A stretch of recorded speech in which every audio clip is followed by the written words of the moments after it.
Hello everyone, you're on the Google Sheets channel. Today, we have our 8th lesson on Google Sheets. In this lesson, we'll talk about the functions mod, round, roundup, and rounddown. We'll see how they work and where to use them. So don't forget to like the video and subscribe to the channel. Let's go. So, the first function is round. This function allows you to round any floating point number to a specific degree of precision. You can enter just one number and it will round the entire number accordingly.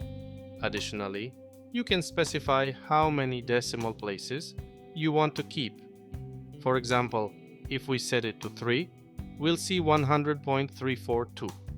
If we set it to 1, you'll notice that only 0.3 remains. If we don't specify anything, the number will be fully rounded. The rounding follows standard mathematical rules. If the digit is 5 or lower, the number rounds down. If the digit is 6 or higher, the number rounds up. I think this is clear. Now, let's apply this to our example. Suppose we have a sales table where we have managers. Here they have sold something with the number of sales and the price per sale listed.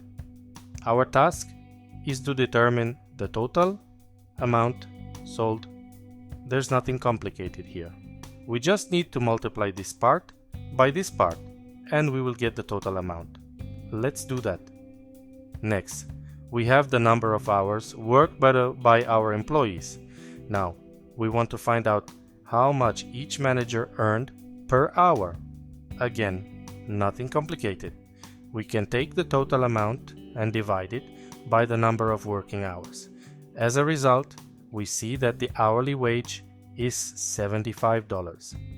However, this is under ideal conditions, where $3,000 is evenly divided by the total hours. But this doesn't always happen. If we drag our formula down, we see values like 78.9, 85.7, 77.14, and so on. Numbers with decimals. Personally, this doesn't work for me. To fix it, we apply our round function. We select the cells, press enter, and our function rounds the obtained values. Now, when we drag the formula down, we see that each worker's earnings per hour are calculated according to standard mathematical rounding rules. Now let's imagine that I don't want to follow standard mathematical rounding rules. Instead, I want to use my own rules, the ones that suit me. For example, I want the resulting amount to always round down. For this, I need the ROUNDDOWN function. Let's write it next to our existing formula and see the difference. The ROUNDDOWN function works the same way, but it always rounds numbers down. So, we take the same approach, select the cells, press enter, drag the formula down, and as you can see, the rounding always goes down. For example, mathematically, 79 would stay 79, but here it becomes 78, and 85 remains 85. Similarly, the ROUNDUP function works in the opposite direction. It always rounds numbers up. Now let's insert our formula again, but this time using D2 and 2, close the formula and check the results. Here we have 79, 86, and 78. So now, whenever possible, the number is always rounded up. I think this function is clear. Now, let's move on to a more interesting function, mod. The mod function is used to calculate the remainder when one number is divided by another. For example, let's take the number 20 and enter it as the first argument. As the second argument, we enter the number we want to divide by, let's say, 7. As you know, 20 cannot be evenly divided by 7. The closest multiple of 7 that fits within 20 is 14. So, we subtract 14 from 20, which leaves us with 6. That means the remainder of 20 divided by 7 is 6. Now, to make this even clearer, let me show you an example. Let's imagine our managers again. They have a certain total number of sales and they also have a number of items that can fit into one box That means one sale is one item. Now, we need to determine how many sold items won't fit into a full box. To do this, we can use our mod function. Let's write it down. We enter what we divide. Then we enter what we divide by. And we get our number. Each result will be different. For example, 150 divided by 20 doesn't divide evenly. The closest multiple of 20 below 150 is 140. So 150 minus 140 equals 10. Similarly, 200 divided by 15 doesn't divide evenly. The closest multiple of 15 below 200 is 195. So 200 minus 195 equals 5. And now, we see how many items won't fit into a box. I think this is clear.